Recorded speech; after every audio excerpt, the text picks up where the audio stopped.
Ashamar Kafune kabajamtoota fi hordoftoota gadaa digital media oduu fi odeeffannoo ammaaf qindeeffanne kan simbiraan geenyitaan gatumuratti hordofaa isiniin jenna.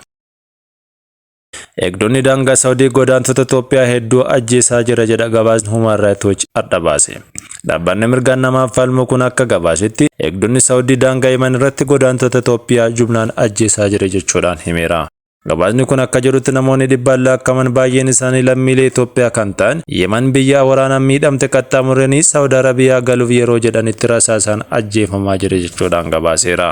Godaantonni qaamni isaanii sababa rasaasaan murame akka jiranii fi reeffi namoota daandii irratti hafe akka mul'atus ifoomsee jira. Saawud Arabiyaan kanaan dura ajjechaa karooraan raawwatameera jedhu kana imannaa sobaa jechuudhaan haaluun ishiin kan yaadatamu ta'us gabaasaa jira. Gabaasni Human Rights Watch mata duree They Fired on us like rain yookiin afaan Oromootiin rasaasa akka bokkaatti nurratti roobsan jedhu qabatee baheen godaantonni daangaa kaaba Yemen Saawud Arabiyaa waliin qabdu irratti poolisootaa fi loltoota Saawudiitiin rasaasaan rukutamuu fi yeroo tokko tokko ammoo meeshaa dha'uun akka ajjeefamaa jiranis ifoomseera.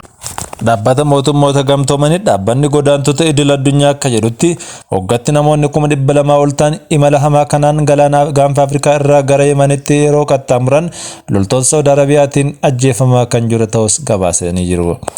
Dhaabbilee mirga namoomaa namoonni hedduun imala isaanii irratti hidhaa fi reebicha akka isaan mudatus ifoomsanii jiru. Imala galaana irraa qofaan lubbuun namaa balaa irra kan bu'aa ture ta'us torbaan darbee qarqara galaanaa Jibuuti dooniin tokko dhidhimee godaantonni 24 achi buuteen isaa dhabamus ifoomseera. Kan keessatti daandiiwwan godaantonni fayyadaman gurguddoon awwaala namoota karaa irratti du'aniin kan guutame ta'us dubbataniiru. Waggaa lama dura wirtuu godaantota magaalaa guddoo biyyattii Saanaa jiru keessatti balaa ibiddaa uumameen godaantonni hedduun du'aniiru jechuudhaan dubbataniiru. Magaalaan kun finciltoota Huut jedhamaniin kan guutaman ta'uun finciltoonni kunniin ta'ee jedhanii godaantota irratti yakka waraanaa raawwataa kan turanis ta'uu ifoomsaniiru. Fageenyi daandii qaxxaamura daangaa fi namoota lubbuun hafan argachuun rakkisaa ta'uun isaa namoonni meeqa akka ajjeefaman sirriitti beekuu akka hin danda'amne taasisa jechuudhaan gabaafameera.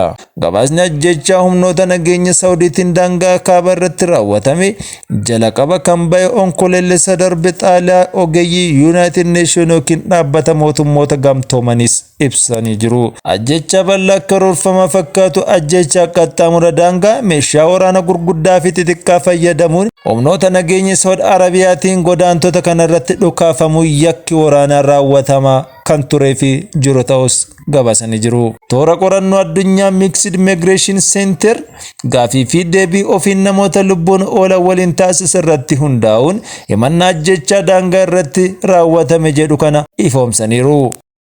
Kabajamtootaa fi hordoftoota gadaa digital media oduun gaggabaaboon ammaaf qindeeffanne kanan gammaa dhageettanii waan wajjin turtaniif horaa bulaa deebanaa.